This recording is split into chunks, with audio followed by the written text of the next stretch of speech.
Yeah, New Yorkers be running that game. You know what I'm saying? That slick game. This what I need from you. So we are live. Welcome, welcome, welcome to the Big, Beautiful, and Wealthy live. And I have my guy G on the line. First of all, for those that don't know, I am like an undercover fan of this man, and has been an undercover fan of this man for damn near I think like 7, 8 years. I don't know. Like we've been rocking out for some time, right? Like on my page and everything. It's been some years. Am I right? Yeah, they my first page I had up for like 5 years, and this one I had up, I think, two going on 3 years. Listen, he's a podcast host, and the stuff he talk about and the way he respond. So what people don't know about me, right? I like many different genres of everything, right? I love when somebody has an opinion and they don't hold back. If you're watching anything that this man does and you like what, and what I love about what you do is the fact that it just makes sense, right? It may be raw, it may come off extra, but it just makes sense, and it make you be like, hey, that's how I feel. So I'm going to give you a few seconds to just like give us a little bit about you, and then I'm going to go into my interview questions, and we're going to deep dive, and you're going to really like be hit with some questions. Okay, so again, welcome to the Big, Beautiful, and Wealthy. This is my guy G from Warrior Films. Tell us where you're from, and like a random fact about yourself. Um, well, I'm from Ohio, uh, Toledo, Ohio, and I moved to Atlanta when I was like 15, 16. So I've been down here since 1999. Um, um, what like you want a chronology about me, or you said No, what do whatever you you want see? to offer. Fun fact. What's a fun fact? I've written 3 books, 2 novels, and illustration book. I Um, didn't even know that. An illustration book for like kids. no, it's actually an illustration book for adults. It's called All Women Take a Dookie. All women 'Cause take what? all women take a dookie. So me and a friend was a female friend of mine was talking. We were out, and she went to the bathroom, but she was in the bathroom for like an egregiously long time. So when she got out, we started talking about that. I was like, "Did you take a number two?" She was like, "Yeah, my stomach was hurt." So I just, for some reason, I don't know what made me do it. I haven't drawn a picture in a minute, so I was like, you know what? Let me just dust off my drawing skills. So I just drew an illustration book. I was up like 2 o'clock in the morning, and I was like, it was based off that off that conversation me and her had, and then Right. I sent her the DM of, because I made like a little commercial when I was running ads on my book page, because I have a book page um that I don't What? monitor. Yeah, I don't monitor it because um I'm not gonna say I get discouraged with trying to sell my books. I don't have the energy. I ain't even gonna front. Between my podcast, me doing film projects, I might run an ad here or there, but like, just like my sister tells me all the time, she says, you need to take your attention and devote it to like selling your books. And I actually wrote 2 books. Just I didn't do it for the money. Anybody that knows me knows I'm a money's man, so I don't do anything unless it's about the money. But Right. when it comes to my artistic side, I'll do stuff here and there. It's like spotted, it's sporadic. The books is cool. I've made money. People bought books here or there, but I don't try to market it heavy, because it's like I just wanted the first 2 books I written was just to get black people to see another, like, you know how people used to say that with Obama, it just seemed good to see a black person in political position. So Correct. with the books, it's sort of like that. I just did it just to see, just because I know it's younger black people, when they see somebody like me, be like, oh, yo, he wrote 2 books. So they don't have to feel like, yo, if they wanted to write a book, that'd be some nerd shit, and people in the hood gonna make fun of them, because then they got a reference point. They can say, well, this black dude, which does not seem like a nerd, um, he seemed like he's cut from like the same fiber as me, because a lot of people will be surprised when I tell them I wrote a book or 2 books. Um, they'd be like, "Oh, like 2 novels." The illustration book is kind of like child's play. I don't even I count it as a book, but not really. But when people see me and they know that, like, I tell them I've written 2 fiction novels, it blows them away because I don't fit the mold of a writer. Right. But I'm getting kind of off on a tangent. But yeah, that's 2 things. That's something about me that most people don't know, that I've written 2 books and an illustration book. And people should know these things. And I understand, like, maybe you need help with like putting everything in one streamlined place that people can actually tap in with the book. And also, you don't have to do too much like changing pages. Like, I have like 8 pages. I don't know. Yeah, you know what I'm saying? It's too much to consolidate. I've been thinking about doing um like an enterprise page where I actually have all my Everything. yeah in one. But the only thing that's discouraged me is the fact that, like, with the film I have like 1,900 followers. Um with the podcast I have like, I think it's 22,000 followers, and or close to it.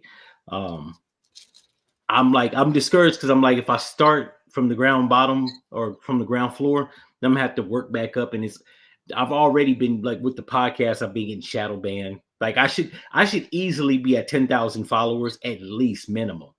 But they fuck with my page, they shadow ban it. Um Because like free most speech ain't free all the time. Yeah, and then they, like, it's funny because I spend money with them periodically. I was running ads. I think in one last year, 6 months straight, I spent about $800 in ads. Right? You would think I'm spending money with you. It's a conflict of interest. So you jamming my page up, but they do that. And I'm like, are they stupid? Like, are you trying to, like I'm paying you, and it's not a lot, but it's like Instagram and Facebook. Mark Zuckerberg could use $800. Let's not get it twisted. So it's like, why would you shadow ban me? Sometimes when I run ads, they don't even do shit like fuck with my page, because they'll ding it. Oh, yo, you said something that was offensive, or this goes against the community guidelines. It's always like shadow banning. People just don't see my shit. And I'm like, but I ran an ad and nobody saw it. I even got people that Right. follow me and they're like, yo, I haven't seen you in about 3 months. So they have to, like, one girl that follows me in Australia was like, yo, I have to type your name in and then it doesn't pop up. It shows your page is like, it's gone. So it's like shit like that. And you know they're fucking with you. But yeah, I should easily be at 10,000 followers. So that's probably why I haven't consolidated all my products, because I honestly think, aside from the fact that I don't want to start from the ground floor up, I don't want to I think the film stuff will be compromised because my podcast is like raunchy and, like, yeah, they would, like, because of that, it'd be like a conflict of interest. It would jam up my film stuff. I'd have to start back. And I'm like, when people see me though, from my podcast to my film work, it's 2 different spectrums of the person of me. And they don't really I've learned, I don't know what to call it, but there's I've learned that the persona, I'm gonna say persona for lack of better words, the persona of, like, when you do something down to earth like film versus when I do like my podcast, it's like shock jock. The personality is like 2 extremes. Like my film stuff, for the most part, I'm more calm, I'm more toned down. For the podcast, I'm a little bit more hyper charged. Um, Right. Right. so yeah, you know what I'm Right. saying? It's So just, people be like, listen, it's amazing. I think I personally, I like it. I like Ratchet. And I mean, it falls into that what we call ratchet. But the truth of the matter is, it's just real talk. It's reality, and it's like, I think it's very manly. I think it's very like Al Bundy, no ma'am kind of vibe. You know what I mean? Like the No Ma'am Haters Club or whatever it is. Like, and what yeah, the one thing that I admire is that you're following, they tend to like send you stuff and like comment back and forth and engage with you often. Like, I really like that. yeah, I So have that's, go ahead. I got a few people. It's this one woman. She's from Australia. She sticks out. Her name is Daphne. I'll make videos dedicated to her because we when I had Telegram, I think it's Telegram. I used to have that on my phone. You could actually call. She's in Australia, so I could actually like my phone. I don't have international calling, but I can actually talk on Telegram. Lets you talk to people overseas. So um we would go back and forth, and she's like, "Oh, all white people are not like that." And I had to break down because she was like, she wasn't white, she was Greek, but she lives in Australia. I'm like, "Ma'am, that's white." I hate when people be splitting hairs. So I broke that down to her. She finally got it through her brain that she's a white woman. So then after broke that down, we would I would actually put up videos, and I don't do it intentionally, but when I put videos up and there's a white person doing some crazy shit, I point out their race. It's not like I'm trying to, but it's a caveat to what I'm saying. Like if I'm talking about a person and I point out their race, it's the reason why I'm talking about what I'm talking about. I'm not. It's sort of like if you go into a store, you know, I'm saying like if you tell a story, you go into a convenience store and you like, yo, I called the nigga a terrorist, and people would be like, and you know, you like, yo, he got mad, and people would be like, why the fuck he get mad if you don't signify that like he's Arab or he's Indian, because people always confuse Indian niggas with Arabs. That makes sense. So people be like, oh, he got mad because he's Arab, he's Middle Eastern, so you know what I'm saying, like. So you signify his race or ethnicity. So I do that with white people, but I also do that with black folks. And she's like, "Oh, mate, why do you say that white people are crazy? Because you fucking are. Like, you don't take showers regularly. That's not some cultural shit that black people do in America, might I add, because I've seen a whole bunch of videos of people, ethnic niggas. That's what I call them. That I even work with a woman. She's from the Caribbean islands. And I'm just now finding this out. We had a conversation, me and the black staff, and she was like, people where she from don't take showers every day. I'm like, I thought black people universally. So now I've had to consolidate it to just American black people, because maybe it's some niggas around in the diaspora, they not bathing every day. And it's not because they impoverished, but so me and the white woman go back and forth. You know what I'm saying? No, I get it. Listen, I get it.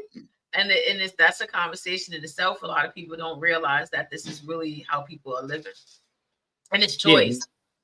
Yeah, fucking COVID came out and they want to blame it on bats and shit. Maybe they need to wash it anyway. We're gonna go to these questions. So you ready for your questions? Sure.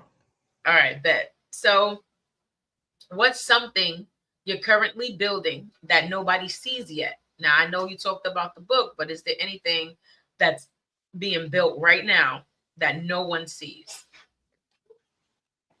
Well, like on social media or just in general? Just in general, something you're working on that no one is seeing right now.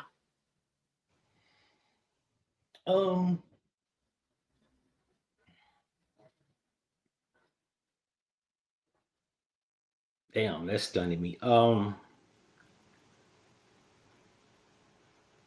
Or is there something in the works that you're like thinking about, contemplating about another avenue, something that's happening right now that nobody is aware of? Because I mean, the books was it for me, but you know. I would have to say, I don't want to talk about it. I've been keeping this close to my chest just because I haven't made Move the First. It's actually outside of social media too, so I don't want to. Now you know what I'll say it because I got the equipment. I'm apprehensive for many of reasons. I'm actually thinking about starting a mobile donut delivery business. When I'm not making videos or doing film and stuff, I go to coffee shops because it helps me focus doing editing. If I'm at the house, I'm gonna be looking on Instagram or Twitter. Might look at some titties on porn. So you can't do that in a coffee shop because people look over your shoulders, they see titties, they're gonna ask you to leave because they think you're a creep. So I go to coffee shops because it keeps me grounded, it keeps me focused. But I noticed a lot of places in Atlanta don't have donuts. Like they literally have donut shops here, but coffee houses don't sell. They sell every pastry but a donut. They sell croissants, danishes, like anything. And you be like, damn, how the fuck they don't like? And it's an $800 million industry.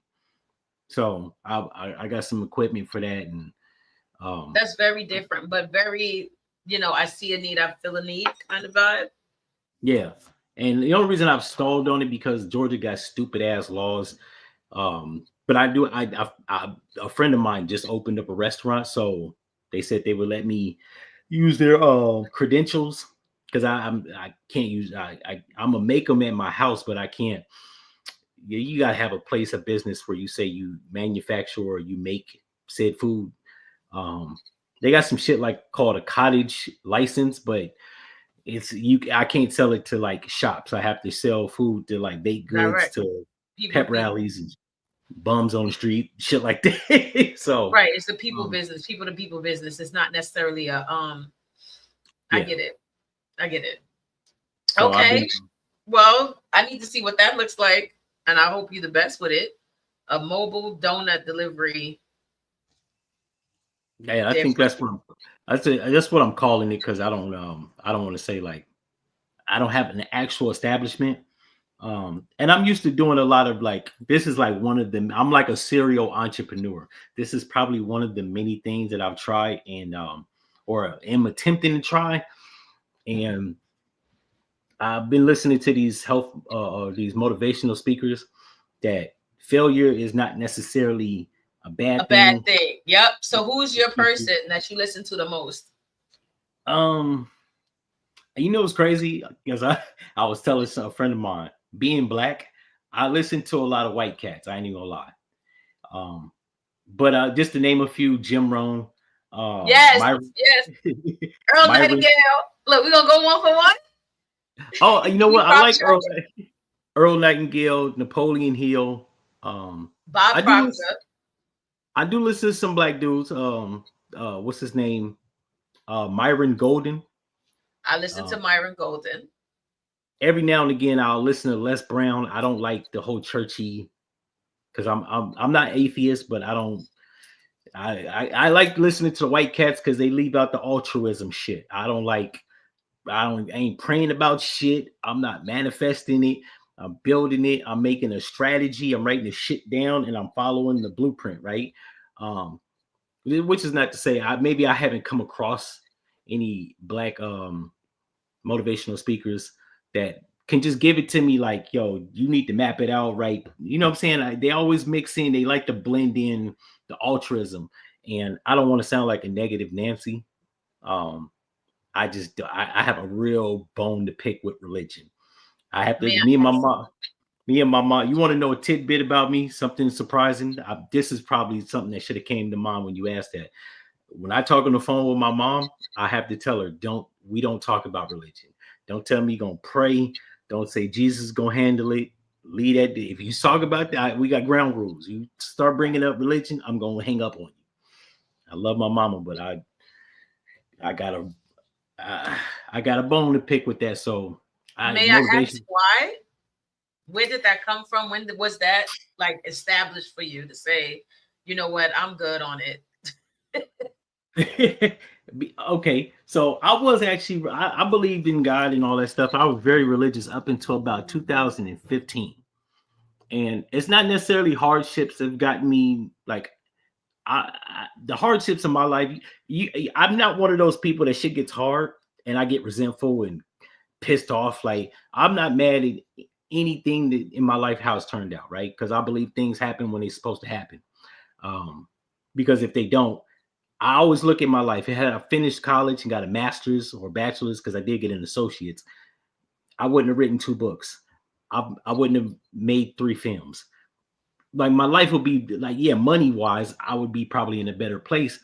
But I like the accomplishments, no matter how small. So no matter the hardships of my life, they don't really keep me from religion because I think shit's supposed to be hard, right? So that would actually draw me towards religion. But I don't like it for the simple fact knowing what we know about our people. Slavery, Jim Crow, all these oppressive obstacles. I'll call them obstacles because you can still get around them, but we can't act like they don't exist. You mean to tell me that guy was sitting the fuck up there and watching this whole shit go down, especially slavery? What the fuck was you doing? Like niggas was getting burned, raped, chopped in many pieces, or getting working their finger to the bone, literally. And nigga was just either, I had to tell my mom, God was either sitting up there and didn't do shit, or he wasn't there. I'd like to think he wasn't there. I feel more at peace knowing there wasn't nobody. There wasn't anything watching it happen. It was just happening. But to sit back and be like watching it, you didn't want to come down here and intervene at any point. Like, okay, the boat, maybe the boat ride, they got over here. Okay, then they got in the field. How about the first 200 rapes? Could you like came down here as an angel and say, hey, yo, chill the fuck out. Hey, you can work the niggas because we understand that you can't stand in the sun. I understand. I think it was a necessity thing. Motherfucker can't be out there in the hot, brutal sun. We see in the sun now. It's killing their ass. But they can't do it. So let me get Hakeem over here because this nigga black as shit. The sun don't fuck with him. That point, I'm cool with that. But it comes to a point in time in history where it's like, yo, bro, you didn't want to come down here out the clouds and say, hey, yo, chill the fuck out. Like with the rapes or the hangings or let the dogs eat the people or the alligators eat the babies. Like, we not going to come down here at any point and say, hey, chill the fuck out or slow up. You know what I'm saying? Even now, you got police shooting niggas while they laying on their chest, shooting them in the back. He ain't got, like, I tell people all the time, social justice warrior or not, there's a lot of people, and a lot of them is in my family line, that niggas that's in the streets. I don't want nobody to get shot. However, if we gonna shoot some niggas, can we shoot the criminals and not the unarmed black people? And the fact that there's a God that's not intervening and let unarmed regular people get smoked and getting tortured, yeah, I got a problem with that. You know what I'm saying? I just kind of like, you know, I won't disagree with what you're saying. I guess my viewpoint is different on it too, right? Where it's like, it's crazy because things had to happen in order for us to finally get the picture of who we are. And I think that Black people are magic. And that's just a real thought. And I think that we have gifts that we are not using, talents that we do not use. Because even in that time, it was more of us. And this time, it's more of us. And we tend to play a different type of game of ignorance. If we decided to educate ourselves and infiltrate the system, we'd be right where we need to be. A lot of the stuff that happens is because we're not in the room, we're not at the table, and the things that we choose to do to get to the room and be at the table is usually like outside the room. So it's the protest, it's the writing, it's the all that stuff. No, educate yourself and get in the system. The system is available to everybody. Go to school, do what you got to do, and go change some shit. We have the power to do a lot of things, and sometimes we just don't encourage each other to do it. And I think the lack of religion or whatever, I think it's just about really having community more than it is about anything else. Having community and empowerment in words, and just having something to hold on to. And I think that comes from then too, because, you know, while they were going through all of that, what can we hold on to? Let's hold on to this faith or belief. And that just passed down. A quick question. Have you ever been to jail? Yes. For how long? 23 hours, pregnant, 8.5 months pregnant. Okay. So I've never been to the penitentiary, right? But I've been to the and I did work on the island. So I definitely went in and they locked me in there every day for like 3, 4, 5 months. But go ahead. I've been 4 times. Now, I got an inexplicable way of getting out of jail because I always keep enough money to post bond. And I don't commit high crimes, right? Felonies, murder, shit like that. Long as I've been in jail, I had the money. In DeKalb County here in Georgia, you can't post your own bond. So if you got the money on you, somebody has to come get it and post it. Nobody in my phone would come get it. So I sat in jail for 30 days until I got a court date, right? Jail teaches you one thing, and it's useful in everyday life of Black people. If they pick up the lesson, no matter how brief or long they was locked up. There's a lesson. A lot of niggas just get the lesson and not do the shit again, right? But the real lesson is what is the same here that's out there, right? Now, jail is literally how life is really, right? Without parameters. You find out who's in charge, who's the toughest, and who runs shit. Because it's basically the hierarchy of life in jail, right? Men know who's the toughest, who runs shit, right? With the interference of COs minimally, everybody gets to understand what's the hierarchy, right? Who runs shit and who don't run shit. Life is kind of clouded and crowded, so people don't get that. The reason I understand people can vote, and people can go to school, infiltrate the system. The problem with that is it's still the same system. So it's a hierarchy, right? And outside of jail, white people are at the top. Now they let the little buffers in between, right? Mexicans or Hispanic, Latinos, niggas from other country, Europeans, Asians. They let them can operate shit because they ain't got no fight in them. Point blank range, like just straight up and down. They don't have too much fight in them.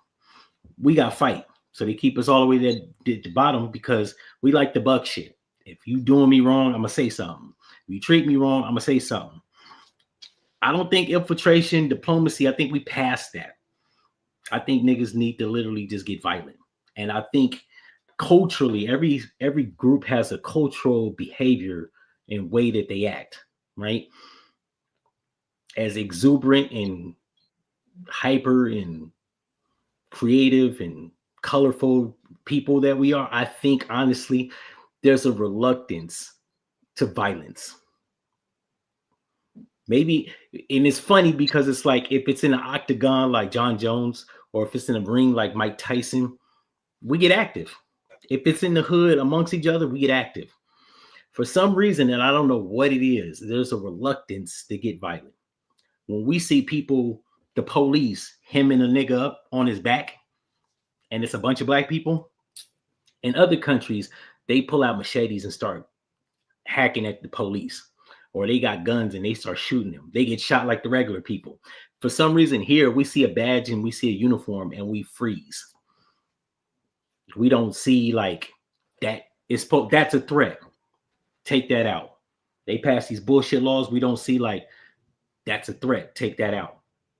I've literally had these conversations with other black folks and they'll say shit like, yeah, but man, shit, you go to jail. You already in jail without chains and bars.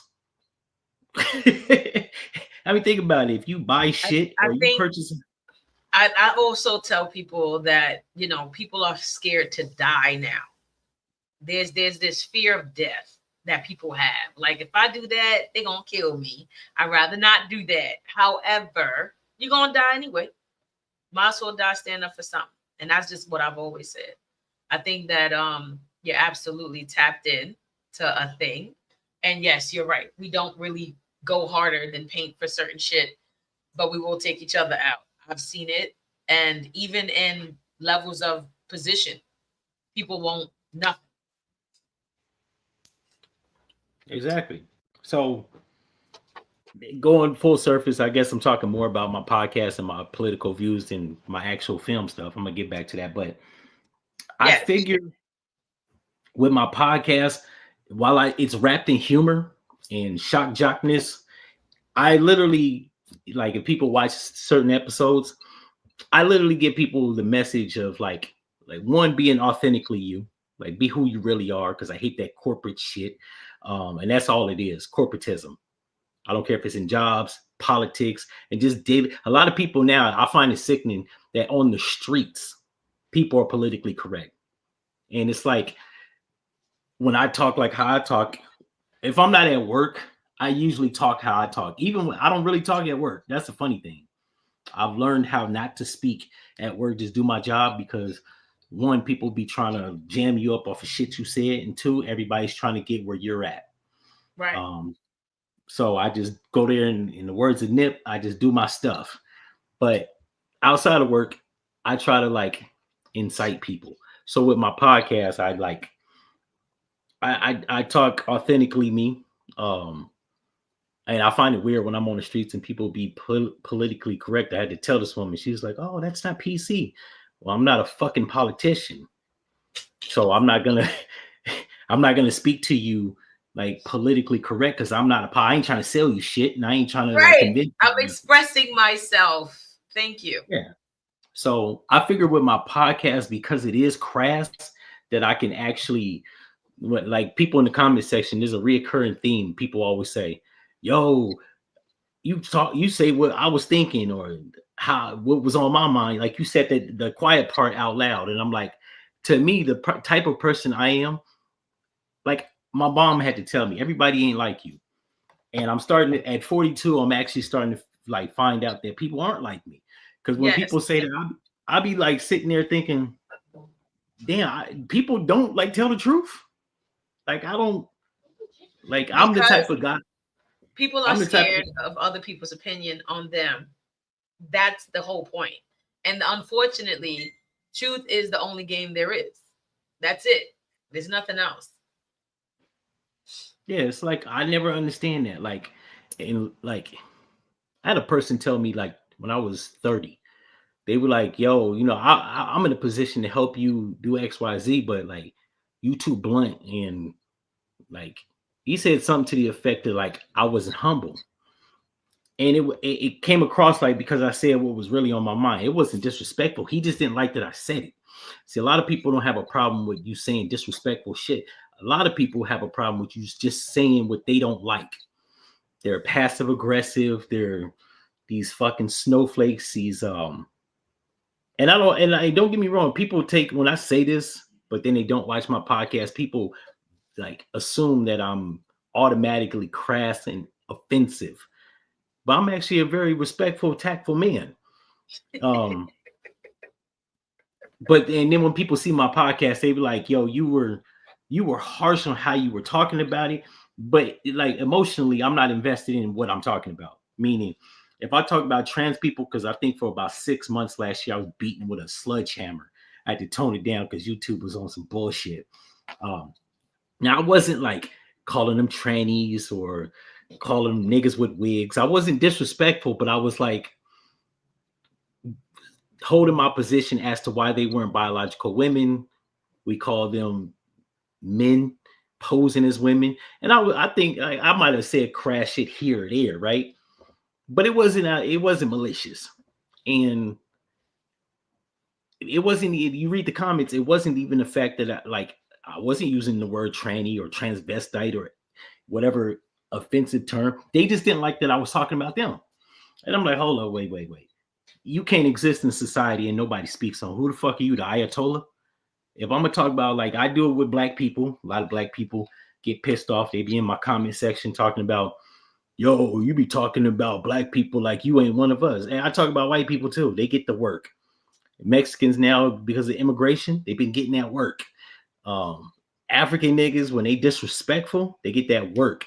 I'm not just gonna go off the cuff and just like not talk about you out of just thin air. You start hurling words like a kata when you refer to black people, I'm on your ass. If you're a white racist, I'm on your ass. If you're Hispanic and you ain't got no manners or respect, I'm on your ass. If you're a ratchet black person, depending on what you did, I'm on your ass. Like if you gorilla, I'm gonna let you live. If you that bitch that put that gorilla glue on her head, I'm on your ass. That was a very interesting time in our history. I will say that. Very interesting. So yeah, I'm gonna get back to these questions, and I appreciate all. Well, I just want to let you know, like I'm a fan, right? And I'm a fan of your podcast, and when I can catch a few minutes of it, I do, and I listen, and I love your perspective because it is real, it is raw, and it is like, who's gonna stop me, right?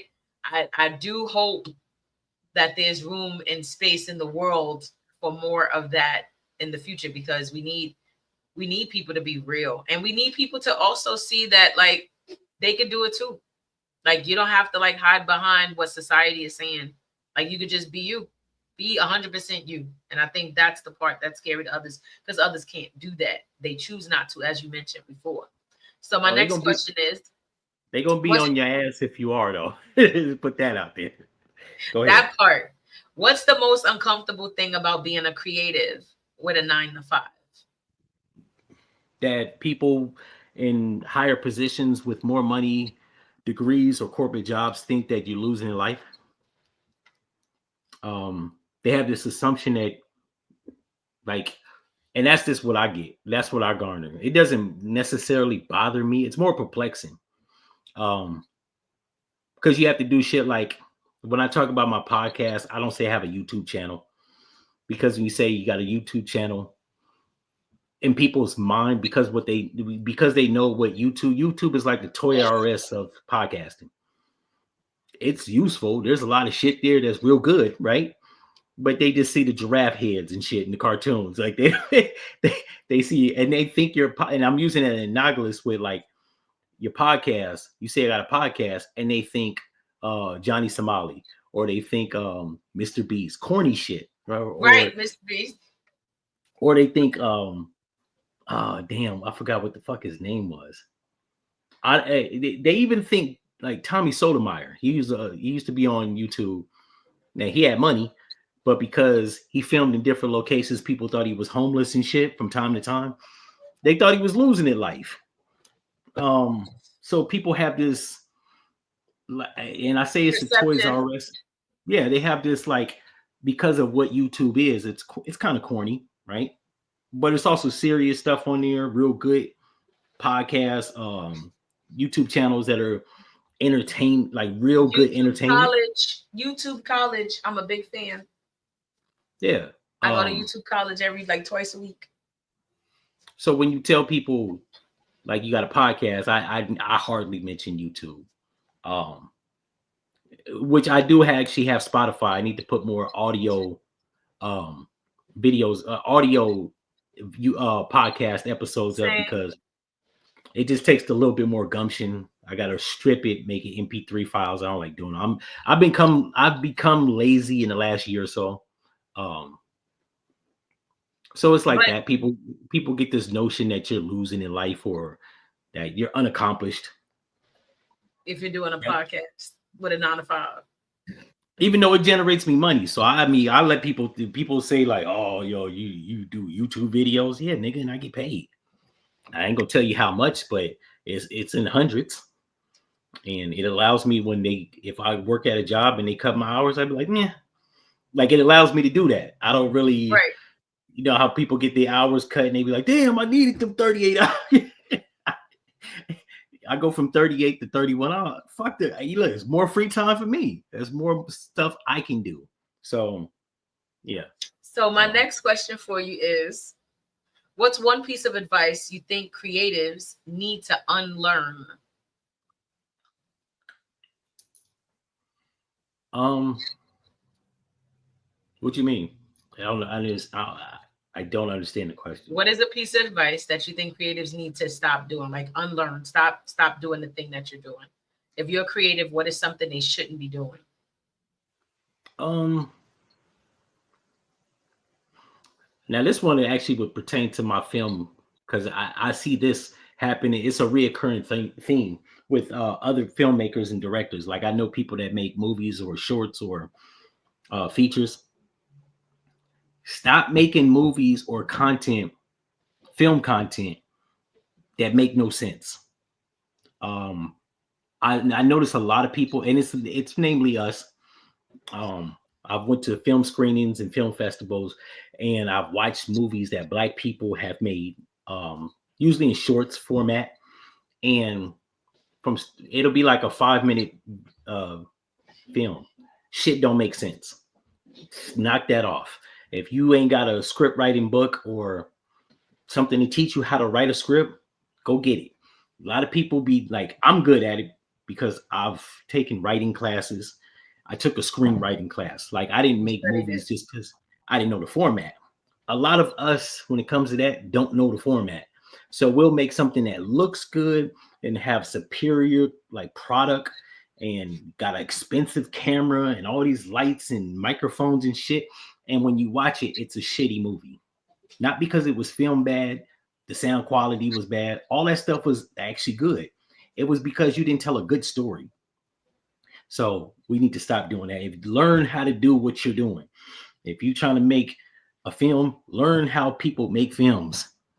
Me personally, I'm a cinematic fanatic. I like watching movies, so I just pay attention to movies. And I can tell you a bad movie. Like if shit don't make sense, it don't matter how good it look. But a lot of people. What movie? And I don't mean to cut you. I'm sorry. What movie do you think was made really well? Damn, it's a lot of them. Carlito's Way. People gonna hate me.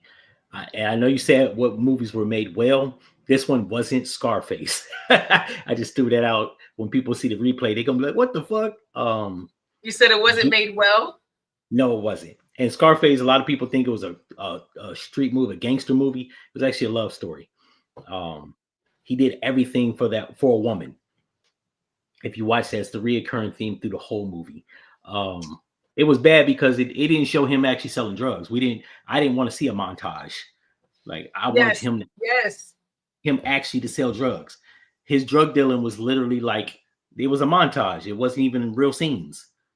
I didn't like that. That's how you know it wasn't a street movie or a crime movie or a gangster movie, because it showed no elements of criminality. Like other than the spotted, like when he shot Sosa's man, or when he shot the people in the hotel and shot the people at the end. Those are the only, and those weren't even gangster aspects. They were violent aspects. So I didn't like the fact that they didn't show that, but cinematically it was good. Visually, it looked good. Juice. That was a well-written movie. Pulp Fiction, well-written movie. What other movie? Two for the Money with Al Pacino and Matthew McConaughey. That was a good movie. What's another good movie? Well-written movie. The Best Man. I like that movie. It was a well-written movie. They tied up all loose ends. I like that. You rarely see that from black movies. I ain't gonna lie. Fuck Color Girls, even though I give Tyler Perry shit, that was actually a well-written movie. It was really good. What other movie? It's a lot of them. Tina Turner, What Love Got to Do with It, with Angela Bassett. That was a good biopic. I like that. They don't make them like that no more. She don't make people like that no more. All right, we're gonna get to this next question. Before Warrior Style Films, who were you when nobody was watching? Damn, you got me stumped on that. Who was I? I'm gonna do that all the rest of these questions. I just need you to know that, and I got a couple of questions lined up, so we gonna get through these questions. You know what? Well, I've been doing the podcast stuff since 2018. But I started it's funny because before that, you know what? I'm gonna even take it back before the podcast. I was worker number 2. I knew what I wanted to do, which was to do my art, but I didn't want to be a starving artist. So I decided to be a starving line cook. That's who I was. I was a starving line cook. I worked a job and I just shit. You just sound like a therapy fucking session, because now I'm like starting to realize I wouldn't do a shit with my life. I'm sorry. That's what this is about. It's the dig, man. I fucked up, Rema. I fucked up. You just had a moment. Yeah, I fucked up. Oh, yeah. I was a starving line cook / alcoholic. I think that's what it was, realistically. I think we all had a tab of alcoholism in our life. A lot of us won't admit to it, but majority of us did, especially if we in our 40s. We played with some shit in 20s. I'm just telling you right now. And a lot of people may have not, but like those that had came on the other side and is superseding things in life, we kind of touched a lot of shit. Just gonna Yeah, say that. I'm gonna say that. if I had if social media was as readily available and as big as it is now, I probably would have been a quadrillionaire. Like I would have been the black version of Mr. Beast. Um, and it's a damn shame because you don't look. Hindsight is 2020. Looking back, I didn't think YouTube. It was funny because when YouTube came out, I did not take it serious. I was like, I watched a couple videos. I was like, I didn't think that social media was gonna like take over. It took over in a way where like now I was one of those people when it first came out. Y'all don't be all on Facebook and shit like that. I'm fucking stupid. I should have been the number one nigga on Facebook. I should have been the number one dude on Instagram. I would have blew up. I know, like I'm a little behind because now they got all these guidelines and you can like the shit that I say now. I put all my crass stuff up on Twitter. So if I make a video that's super offensive, like I'll say shit like yo, if you're a pedophile or you're a racist, I'd be like, yo, call this number right here, 1-800 do the Lord's work and kill yourself, right? You can't say that on YouTube. But 20 years ago, if I did, I would have been the man. People would have been like, yeah, because some people now Society everybody. has changed in the last 20 years. And I want to add, like, you know, like you said, hindsight 2020, because baby, in 2019, I deleted my Instagram and it was at 81,000. It was 78,000 Wow. followers. I had deleted my Twitter. It was at 52 at the time, thousand Why? followers. I deleted my Tumblr, which was at 25,000. My Facebook was at 25,000 with 5,000 friends. I had deleted all of it because I wanted to start anew and I didn't want to be the same person that they kept following me for. And then I deleted, and then now we are 5 years later. I'm at 41,000 followers for the reason why I deleted the other one. And we're 5 minutes away from deleting this one too. These numbers No, suck. that's money. You was at 81,000. God damn. I didn't know. Now, mind you, when COVID hit, that's when everything started getting like really monetized and people started talking about shit. But it was in the 2019. I was like, oh, I'm starting over, starting new life, new me, new year, whatever. And I'm tired of these people because they're not responding the way I wanted them to respond. And my ratio numbers didn't match. Like it wasn't making sense. I'll post something, I'll get like at that time, I was getting like maybe 200, 500 views or 500 like not even likes, like views or some weird shit. And it just wasn't adding up. And I was like, I want my ratio to add up. So like that means a lot more to me than anything else. Cause let's say I want to sell you some advertising and I'm putting you up on my page. You're not getting no hits. You're not getting no hits at all. Because what I Well, realized is that people just wanted me. this is the thing. You had to run ads. I know I can actually propel my numbers. I just don't want to spend. I'm fucking with them. I actually owe them $69, and that's why they're fucking with me now. Currently, like a year ago, not so much, but now I owe these whole ass niggas $70, and I know that they like. That's why I'm getting fucked with because they'll send me shit like periodically. You owe $69 to Facebook, Meta, boom, boom, boom, and I got the money. To fuck these whole ass niggas because when I do spend money, they keep fucking with me. So now I'm gonna make you. Not only am I gonna make you wait for them $70 because I got this shit that I gotta take care of, but as soon as because it's almost like when you run ads, it opens the floodgates. I notice. My last page was up to 2250, and with the stuff that I post at any time when I ran ads, I would garner like 150 people easy. I'm just stingy with the money. And I want my shit to organically go viral because a lot of people ain't gonna tell you. People aren't organically going viral. They're paying money. Correct. You go on World Star Hip Hop, you can literally submit your shit, but they're gonna put it in line if it's not popping. But if you pay them niggas $1,500, they gonna throw it at the top of the pile. If you spend about $100 a week with Instagram and Facebook, they gonna throw your stuff at the top of the pile. And I know that the stuff that I say is magnetic, and I know it jerks people's attention.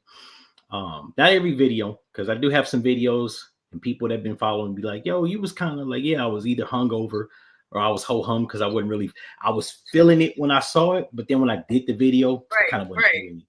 But the videos where I'm supercharged, the videos where I don't stutter, I don't stammer, I'm like real hyper, is like boom, boom, boom, I'm not tripping over my words.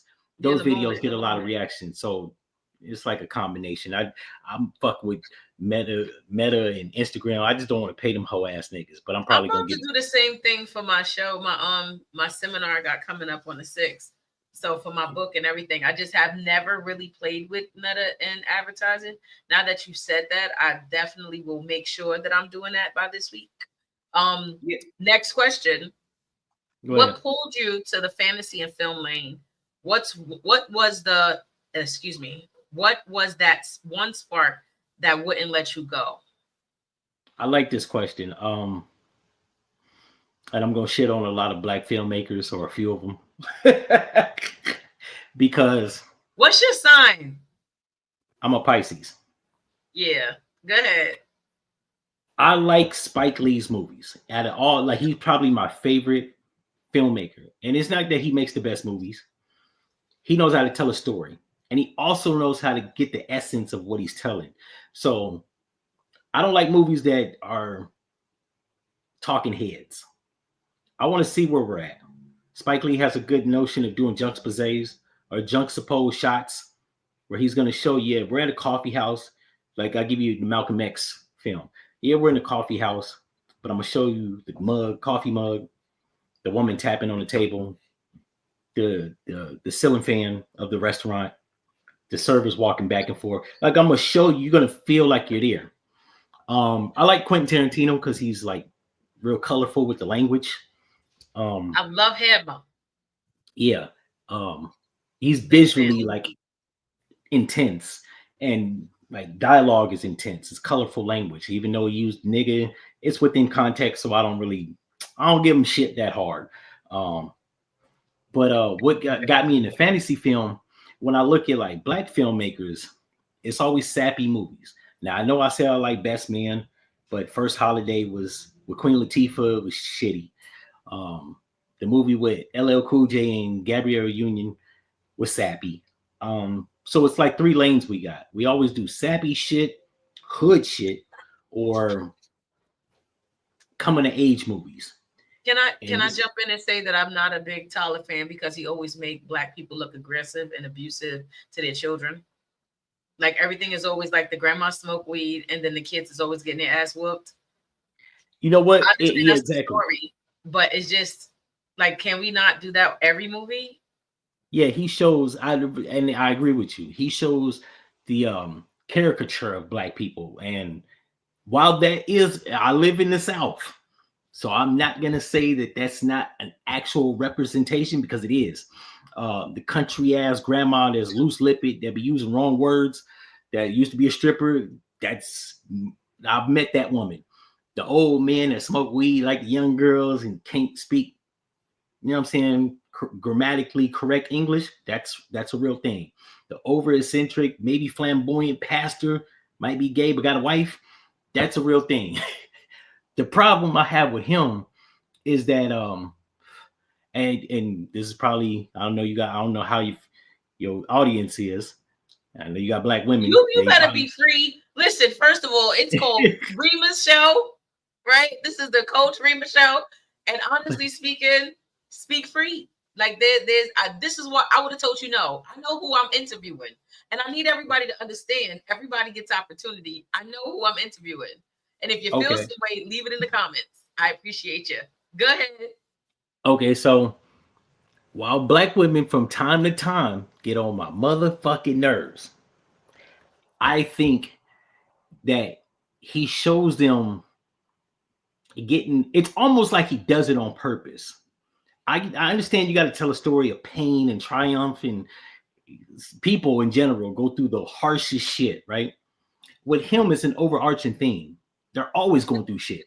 Whereas if you see a movie of Meg Ryan, any of her movies, there's different ranges from different directors, or even the same ones. She's been in the same movies with the same director, or different movies with the same director. Tom Cruise has done the same movies with the same director, but they don't put him in the same. He's not always Mission Impossible Tom Cruise, the nigga hanging off a plane. They know how to show him like in Vanilla Sky. In Tropic Thunder. Tropic Thunder. Jerry Maguire. I don't know why I'm drawing a blank. Vampire would have, like, they show him in different ranges. And some of them, these are different directors, but he's probably played in movies with the same director, different movies with the same director. Tyler Perry shows black women, I don't care who it is. He holds punches back when it's Keisha Knight pulling him. She not getting beat all over the place. When it's Cicely Tyson, she not getting beat all over the place. But if it's black girl number one, she get beat the fuck up. If it's Precious, and although he didn't direct it, he helped co-produce it.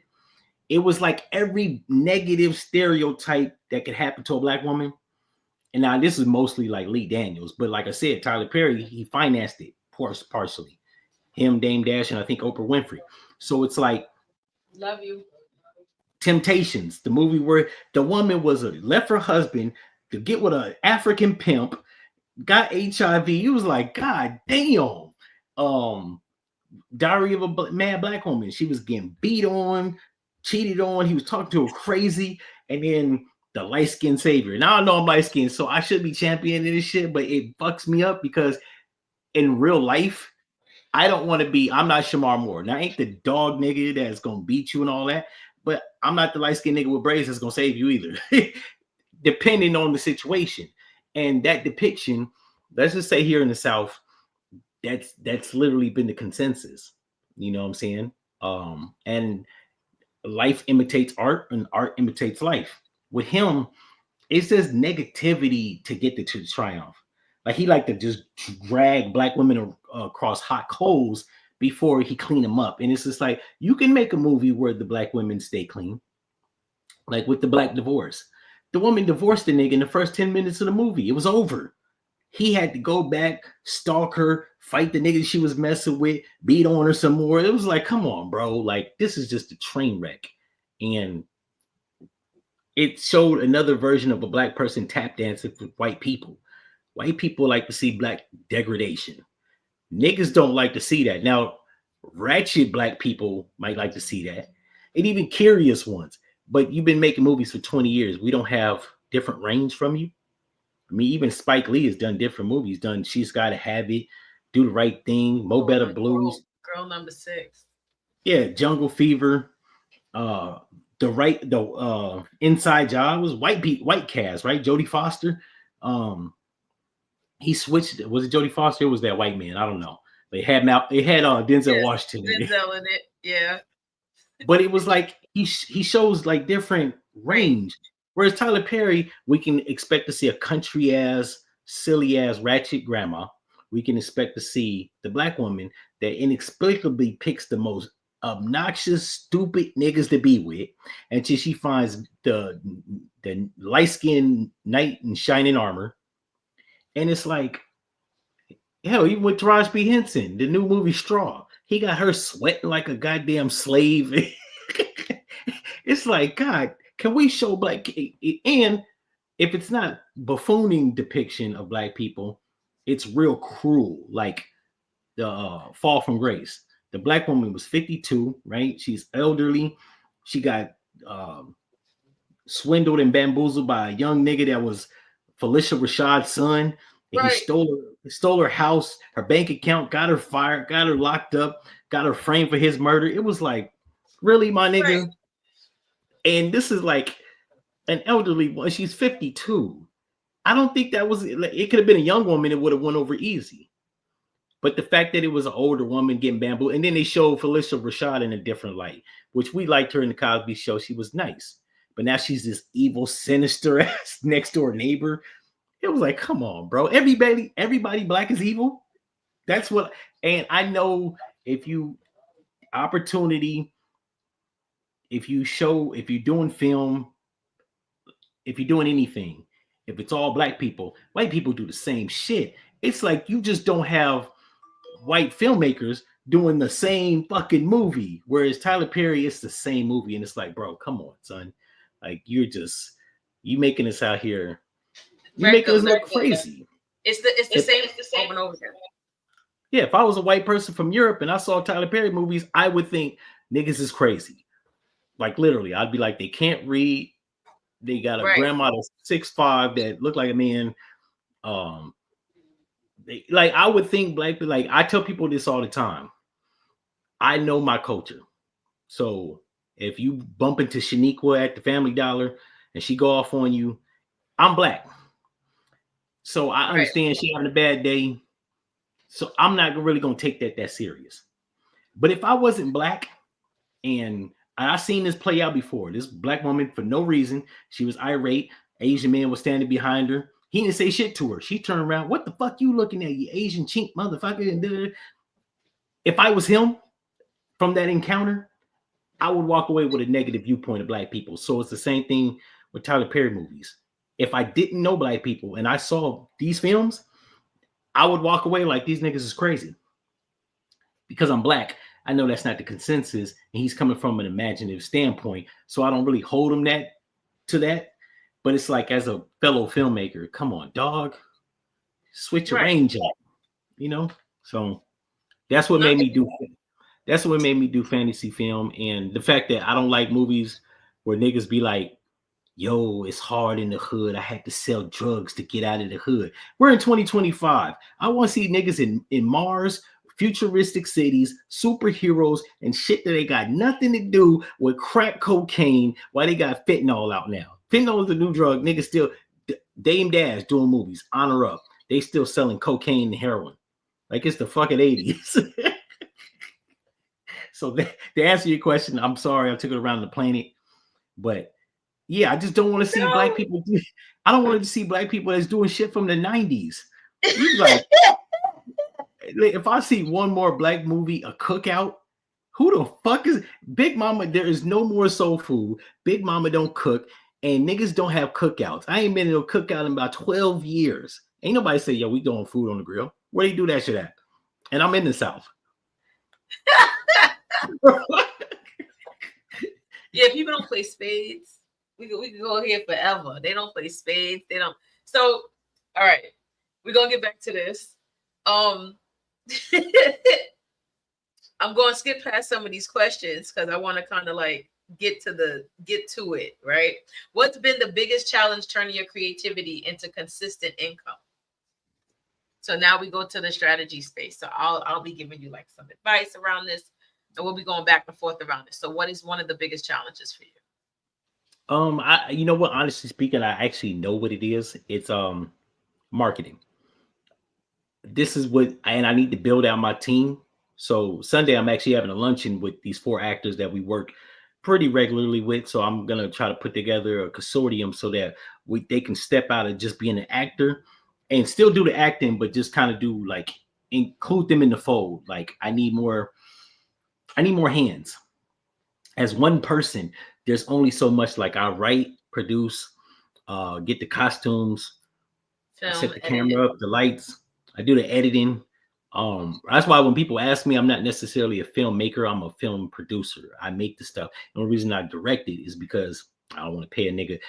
Somebody I know closely for the last 5 years I've been doing this told me they'll do it if I paid them $1,000 per scene. I said, man, if you don't get the fuck out of here, you was in 3 scenes of my shit, and I ain't paying no $1,000. Just because you bought a camera and one of them damn gimbals, I ain't paying you no G. You ain't one. You're not a film director. You're actually a videographer. And I didn't want to say it that harsh, but he is. No, there's a difference in the two. There's a difference in the two. Yeah, okay.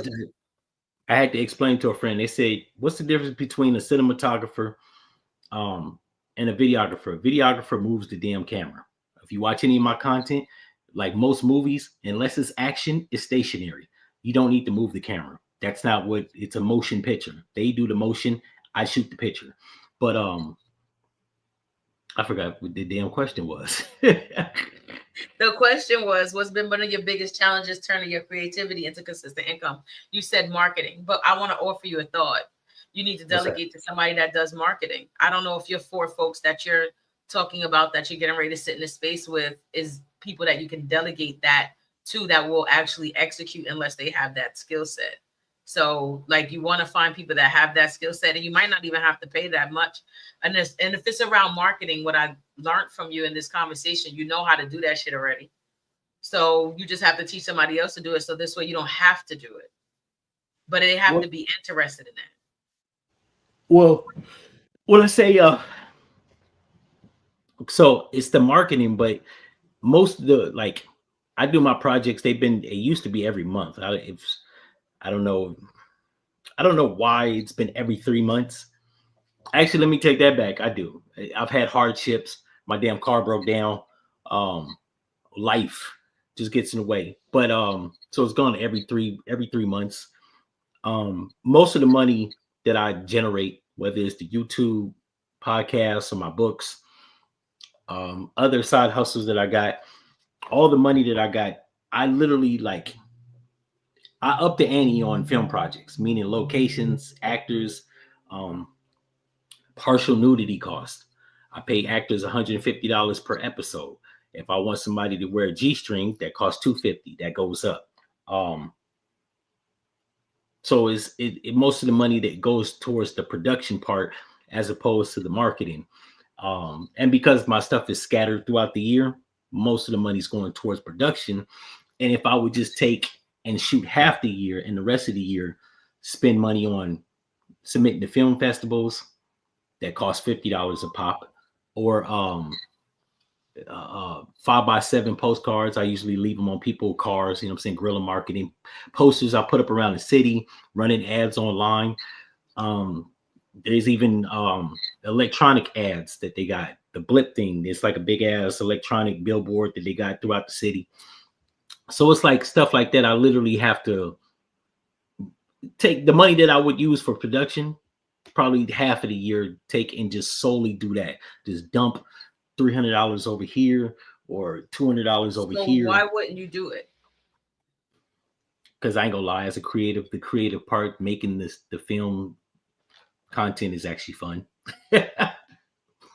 So as a creative to a creative, I enjoy like this part of everything, the part where I could be like the face and I'm like, the personality. I hate the back end stuff where it's like, damn, I have to promote this, I have to do that. And the worst part about me being a creative is that I have like 5 other projects always going at the same time. Like it never stops. It's just, I want to see the end of it. I want to see it. Even doing this podcast here, right? This live, I started this only because I don't have enough content for TV. So I was like, you know what? If I did 7 to 12 shows back to back to back, and they all an hour and change, and I got a 28-minute show, I'm good for the season. 2 seasons coming in. You know what I mean? Like I just was thinking in bulk, not thinking in necessary capacity. Because baby, well, that's the thing. I might actually have about 4 hours of footage, and after the editing, you get about 8-9 minutes. So, like, that's another thing. A lot of people are like, "Why don't you have more trailers on your Instagram page or whatever?" There's only so much you can chop down. Like, I guess I could do other aspects of different scenes, but I ain't gonna lie. The editing, I need to hire somebody to do that because that gets tedious. So why not do an internship program where you can hire according to the intern could come and do the job if they're in school, and then you just give them credit, like your organization or you're a business that can give credit to students that could come do the job, whether they're from high school or whether they're from college. And you're like, you know what, I'm looking for somebody that can edit, and you got to be like this, you got to do like that, interview a few of them and then give them credit. This way you don't have to pay them, but they're doing the best they can with your work. You haven't been to Atlanta, have you? These motherfuckers are not doing shit for like, you can tell them that, like credits and even college students. I know college students that's doing OnlyFans. They don't do shit without the money.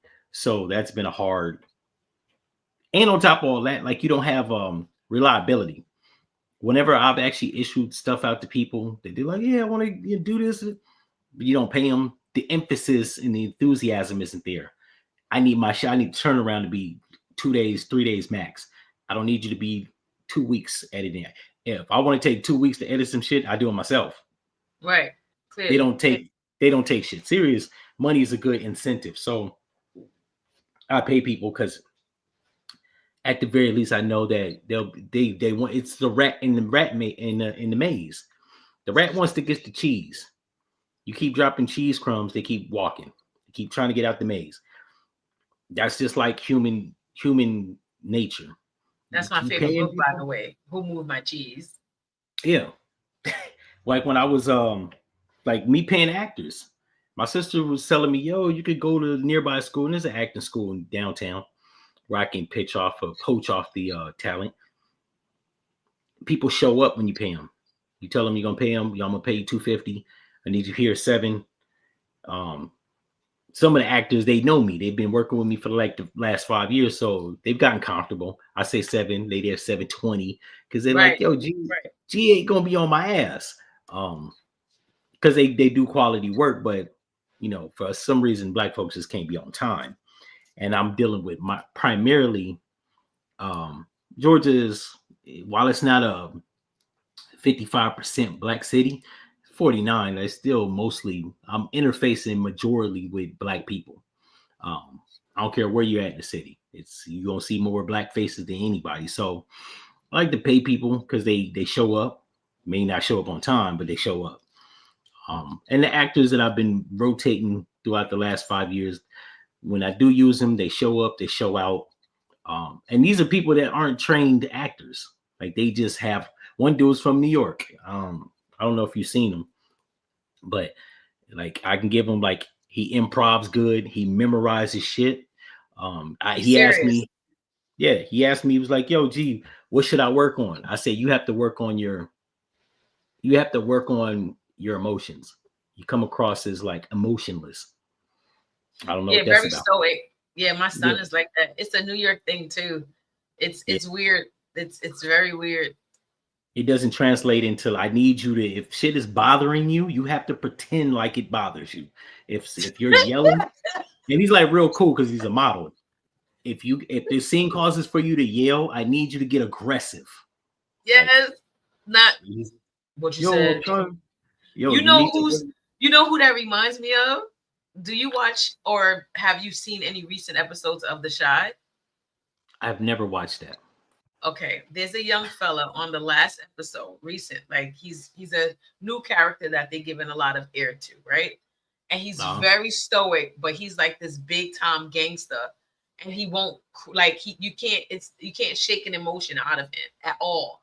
And even when he should be, it comes off too like I don't know how to explain it. You you gotta catch an episode or something. It's crazy. But we gonna you get gonna ready make to me wrap this. Go ahead. you gonna make me buy a TV. I haven't had a television in about 14 years. No, just Instagram it. Look up YouTube it. You don't even have to. Just YouTube it. It'll show something. I don't remember his name. He's a light skinned character with like dark features and like some tats on his face or something like that. And he's showed up in the last episode, in the last few episodes this season. Like he became a character. But what I'm gonna do is these last 3 questions. I want to first tell you thank you. Thank you for Okay. being candid. Thank you for saying yes. And again, I'm such a fan, so like I'm kind of geeked out, and I love them yellow. So this is just you're always been beautiful to me. I just need you to know that, right? Like I'm not hitting on you. That's not professional, but I'm hitting on you. Like shit. Well, thank you. You're very welcome. Like I just need you to know that. So the last 3 questions is what does building an empire mean to you? Not in theory, but in your day to day. um,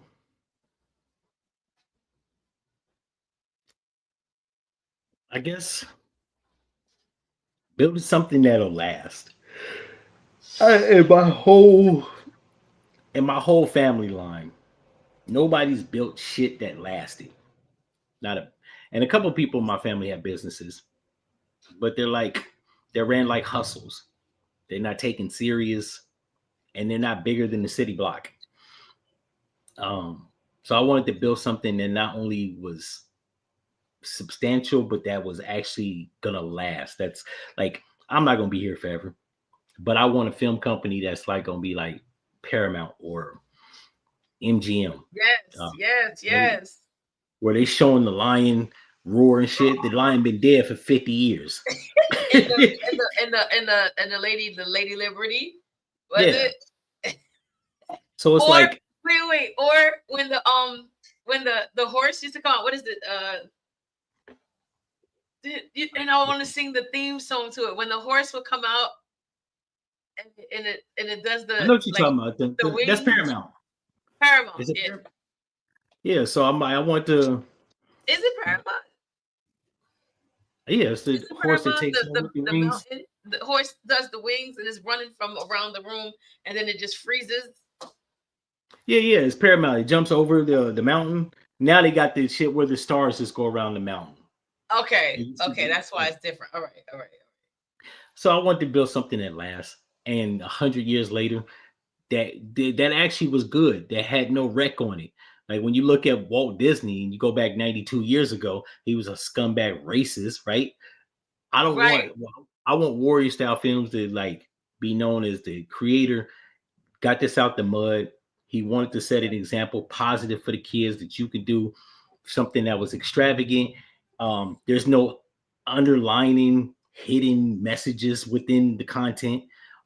It's direct, and it doesn't actually propagate caricature of black people, i.e., drug dealing, street shit. It's perplexing because when I meet people that like in Atlanta, um, they're like, "Yo, you didn't grow up in the hood." Nigga, I'm from the trenches. There's mind elevation. I can't sound like a hood nigga forever, and nor am I trying to. Right? Like maybe in my 20s, if you'd caught me at 23, I was that guy. At 42 or Right. even 32, I believe every stage you got to evolve. So with this, I wanted this to actually be lasting, to be an evolution of my family line, even though my family, I love my mother, but everybody, my direct family is some fuck ups. You have So children? no, not direct family like offspring. I mean like siblings. You know what I'm saying? Like my brother and sister, I got like 6 of them. They're like fuck ups. So and I think this is probably the only platform I've ever said this out loud. I actually want to do something to make my mom think, why can't you be like him? Because they're like super fuck ups. Are you the oldest, youngest, middle? I'm the middle kid. I can tell you have middle kid syndrome, Yeah. I want my mom to be like, why can't you be like him? He did this with his life. You because now at this current point we're all at, like, I'm not gonna say I'm doing hot, but I'm not fucking up, but I'm not quote unquote accomplished. So my mom doesn't really have too much to gauge from. She's like, okay, you're not in jail, but you got a shit job. Your sister, she ain't got a job, but she's doing her entrepreneurial things, struggling like a motherfucker because she refuses to work with the family. I don't know. And then my brother is just, I don't know. He's 40 years old. He want to be in them streets. So, yeah, I want to build an empire where my mom could be like, yeah, why can't you be like George? He doing shit. That's fire. I basically want to piss off my brother and sister. That's fire. All right. So this next question, if a 19-year-old creative came up to you today, feeling stuck between passion and practicality, what would you say? If they were stuck between passion and actually doing what they had, like work or whatever, what would you say to them? Do you want to make one? You're gonna die either way, right? Do you want to go through life and get a degree and have that quote unquote good high paying job, but never did shit that you liked? Or do you want to actually do what you want to do? And even if you don't make that money, because I acknowledge what I'm doing now, I might not become a millionaire. It might never happen. I'm cynical to a point where I can accept that. And that's not being negative, but like, if this doesn't churn a dollar, if I never get to Tyler Perry status, I did something that while it didn't give me a lot of money, I enjoy doing it. Like I told a friend of mine, I'd rather, instead of having a high paying job, that college job, because if I went back to school, I'd make over $100,000. I'm that smart. But I told a friend of mine, I'd rather live broke doing what I'm doing, but enjoy doing what I'm doing. Versus, I've seen people. I got friends and they make $100,000, over $100,000, $200,000 a year. They're miserable, not because of the money, but because they don't like doing. Like when I go out, I ask people, Yo, what you do? Oh, I'm a specialist, financialist, a financial editor. They give you all these big ass titles. Yo, what'd you want to be when you was a kid? Oh, I wanted to be a ballerina. I wanted to be a football player. I'm like, yo, well, I met a dude. He was 36. I'm like, yo, bro, what you do outside of it? He was a bartender. Right. Yo, what you want to do? Yo, I want to play soccer and shit. Do the World Cup. And what So what happened? happened? People got content with the job they have and they can't move past that. You Yeah. get into a job and you get content and you don't want nothing else because this pays the bills. This take care of it. And when you did that for so long, you get to a place where that's just, when I was little. But it's like, no, that shit's still in you. Yeah, and And they go to these jobs, corporate jobs. They sit on their ass. They don't work out. They develop colon cancer, and then they die at 46. And you be like, damn, bro, you eat like if you had to like did what you wanted to do, which wasn't being confined to an office, you could have sweated a little bit out here, ran around like that. I'm a line cook. I was working for myself for 2 years before COVID. COVID fucked me up, and I got complacent with the money because they wasn't paying line cooks 20, 22, 24, $26 an hour. So they started throwing bread at me, and I was like, let me get this 14.55 every 2 weeks because it was steady. And I'm not gonna lie, I made a card game. I forgot to mention that, but it's a card game that I made for like bachelorettes and college students, and you can take it to your baby shower. I made a card game, and I was going around in sex shop selling it. It's called What That Dick Do. But I was selling those. I was selling my books, and I was you're literally hustler. I would have to call sex shops every day. Yo, I got a card game I want to bring, and I get a whole bunch of runarounds. But I was doing that, and I was out, and now I feel like a goddamn captive lion in a damn zoo. And I ain't gonna lie, I financed 3 movies while I've been working here. So my credit, I kind of like, I'm actually there because my credit's fucked up. I used a lot of credit financing the first 2 films, and partially the third one. So I'm trying to clean that up. But I think once I clean my credit up, I'm jumping back off the reservation. What happened? Oh, did her shit freeze up? Rema.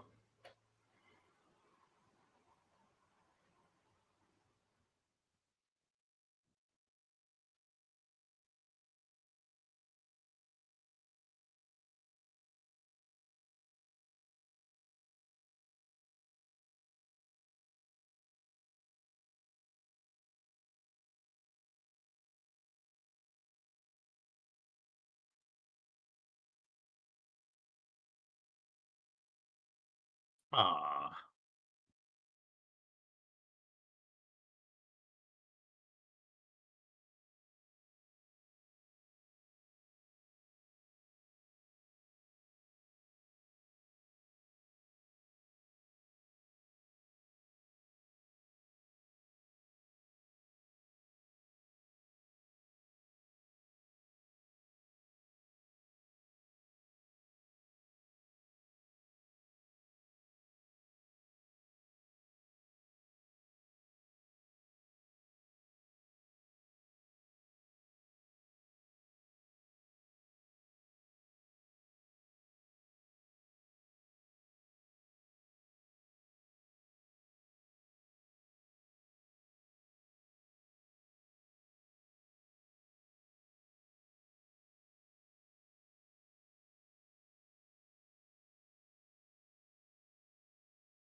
Sorry, y'all. During I don't know what just happened. Um, but let me see if my guy is still on here. Don't see him.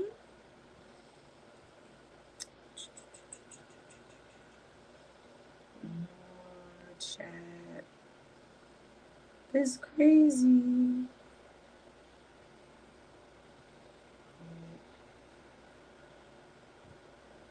Let's see if I can get him back on really quick.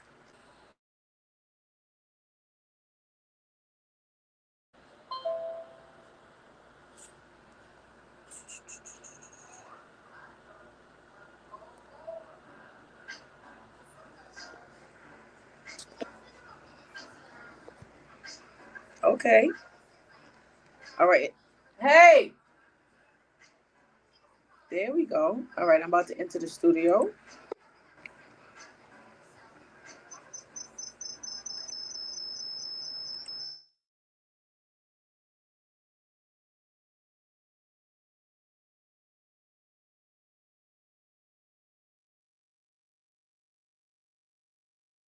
Yo, what happened?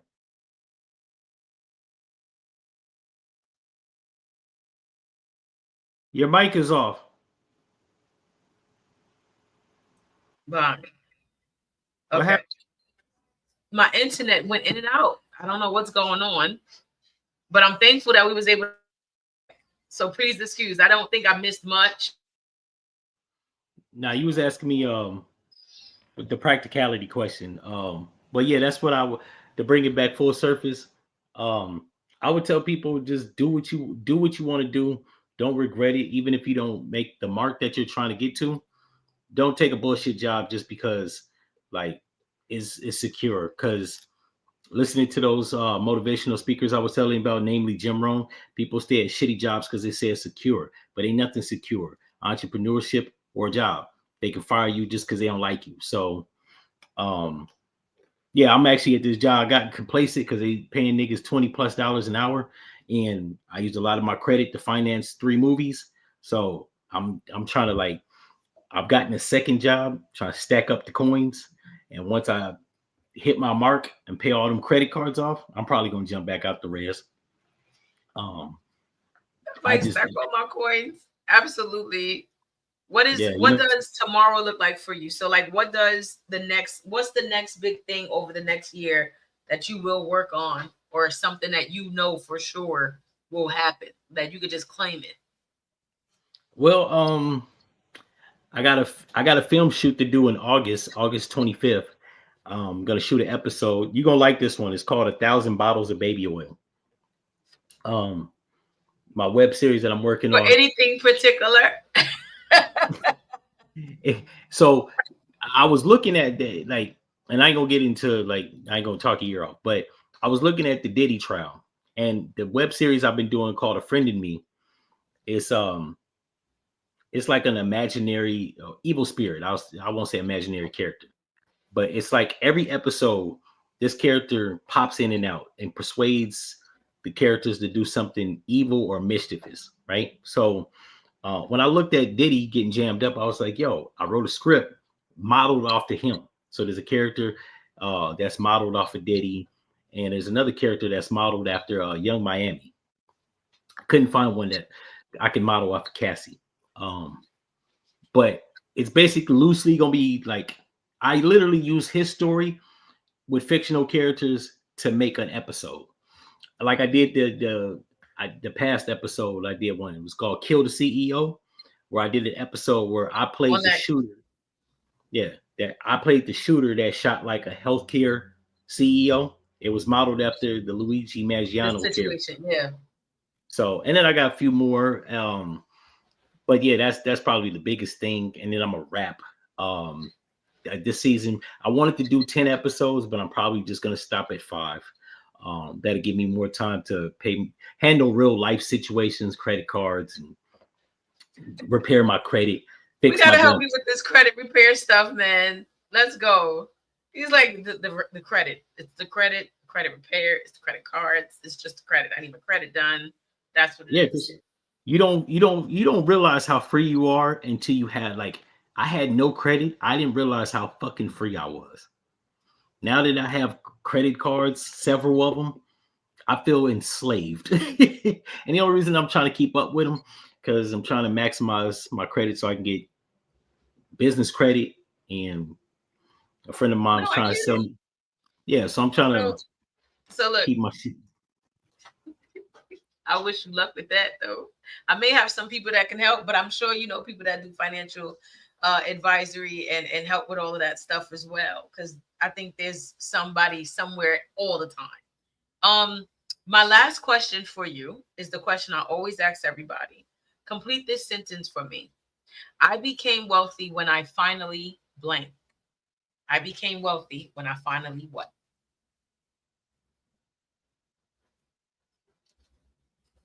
started making money. No, when I finally I'll become wealthy when I finally convince people to fully buy into what I'm selling. No, it's Uh, not become, it's became. oh, I I became became wealthy. wealthy when I finally what? Got a damn distribution deal. No, no, real talk. Because I tell people in my family, like I had my dad tell me, yo, when you gonna start playing make believe, right? And he actually wrote that shit in a letter, so it's in black and white. And I told him I was just like, yo, you do know I'm working on distribution for my content. Right, right. Like a lot of people, that's the behind the scenes for me. A lot of people they don't see that. I just now figured out how to submit content to Tubi. I had people that did the same thing I do that would not tell me, and shit was on Tubi. And I was just like, yo, how you get your content on Tubi? And they was like, yo, I can't tell you who I went through. And yeah, we are our biggest enemies. The black folks love to Gatekeep for no reason at all because you're not yeah. benefit from it. You're not getting nothing from it. Well, you know what? I think the benefit is a lot of people. It goes back to what I was saying earlier, that I wish black film directors would actually, or filmmakers would actually learn or read a book on how to write a good story, because I think a lot of them, the people that I've met, are threatened because their shit looks visually good, looks like, you know what I'm saying, their product, their films look visually more stunning than mine. But when you watch them, they don't tell a good story. Versus mine, while it doesn't look the best, it tells an A, B, and a C. I don't take you around the planet, even though I know I talk. Sometimes I run off on a tangent. When I do my film content, it's very cohesive. It's A, B, and C. Start, So middle, I have a end. question now. What's What up? is your favorite film that you filmed, and where can somebody see it? Damn. My favorite film, I'd actually have to say Liquid City 2. This is based off a superhero character that I drew, and you can see it at warriorstylefilms.com. You can see snippets of it on YouTube. I just didn't want to put the whole. It's like an hour and some change. I didn't want to put the whole episode up there. And it's the part 2. Part 1 I shot with a camcorder, so it looked kind of cheesy. Part 2 I got a 4K mirrorless DRLS camera. I hate saying that, DRLS camera. I think I'm saying that wrong. DSLR. What I say it wrong? I said yeah, DLSR. DSLR. I Yes. got one of those. My editing, I stepped it up, and the costumes were cool. The special effects, while they were cheesy, I like doing them. So that's probably my favorite one. My best content is actually A Friend in Me. I've stepped it up. My audio sounds a lot more clearer, sharper. Even the visuals, I've learned how to steady the lens. It looks better. Now, actually, no, let me take that back. That and Liquid City 2 are probably like my favorite, because Okay. I stepped it up. And So this what I need for us to do. We're gonna have to put that in the comments, so this way people can actually watch it. Yeah, go if ahead. It's on YouTube, right? Some of the stuff is on YouTube. Come on now. Yeah, A Friend in Me, I think the first 5 episodes on there, because a lot of the episodes I couldn't put on because they didn't show nudity, but they were kind of explicit, or they showed too much graphic violence. So it's a lot of stuff that is on my website you got to pay for. That, like, episode, I think the 5th episode, the actual 5th episode, is on my website because it's a story about a woman that starts prostituting, and she gets involved with a pimp, and that's all I'm gonna say on that episode. But I couldn't show what I needed to show on YouTube. So you said, you know what, come to the site so you can pay to see it. No, I fucking love it. Well, I want to say I appreciate you. I thank you. This was lovely. And I also love the fact that you're hyper intelligent. A lot of people may not know that, but I think that's one of the things that really like draws me to you, is how you explain and how you talk, even when you are being ratchet. It's how you're going about it that I appreciate the most about you. So I just want to say thank you for being on the Big, Beautiful, and Wealthy. live. Well, no problem. And we gotta do this again. Next time I'm gonna be more concise. I think I'm all over the place because I've been up since 6 in the morning. No, we're gonna get you off, but I don't think so. I think that the people needed to hear what they needed to hear, and I think you delivered what you needed to deliver. And we can do it again because this is my show. And when you reference it, you can talk about it. I'm just thankful. And for those that watched and those that are watching, make sure y'all follow him on everything. Warrior Style Films. If you want to see his podcast content, I will definitely be dropping that inside of the comments section. So make sure y'all stay here. And if you don't, please follow our page, Big, Beautiful, and Wealthy, right here. And follow me, Coach Rema _ on Instagram, and Coach Rema the Great on everything else. And with that being said, is there any last words that you have before we get out of here?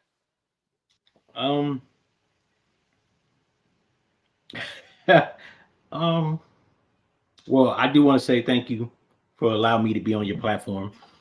Not a lot of people reach out or mention, like, and I probably got to do more of it, but a lot of people don't reach out for me to be on their platform. And a lot of people actually watch my stuff from afar and might comment on it that have platforms, but they haven't extended the hand, like, yo, would you like to come over here? And it's crazy because it's a lot of people that do because they scared of what you're gonna say. I already know how you speak, and I know that you're creative, and I also know that you're representing you. It's a big difference of the two. When we are personality, when we're doing something else that's representing us, we do put us in a good light. And not that you wouldn't have either or. It's just people are scared and intimidated. I ain't worried about them. I'm happy I got you. You know what's funny though? I got you.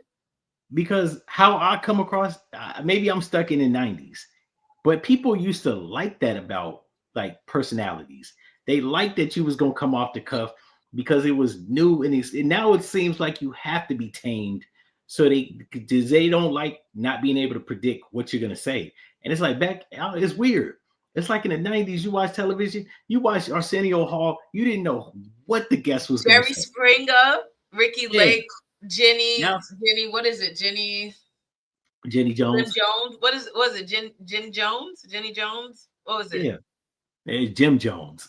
Not Jim Jones. It was Jenny something. No, that was a joke for all the people. If you watch my podcast, I'll be going in on Jim Jones. He's the only old young nigga. I know you up in New York, so somebody in New York is gonna show him this shit. I mean, you ain't lie. He wake up and be 25 all the time. I just, it is what it is. You need to put on a suit and marry Chrissy. Stop fucking playing. I ain't never seen a nigga close to 50 acting like he almost 23. Is he close to 50? I thought he was over 50. He should be over. No, he's 40. He's 48.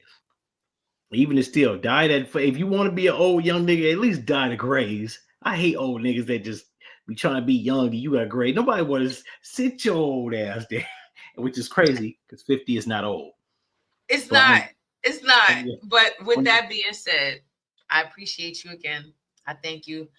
Everybody, y'all have a good night. I will see y'all again tomorrow where we have Kim Tyre on the line at 8 o'clock right here on Big, Beautiful, and Wealthy. I'm your girl and your host, Coach Rema, and I'm out. Deuces. Peace.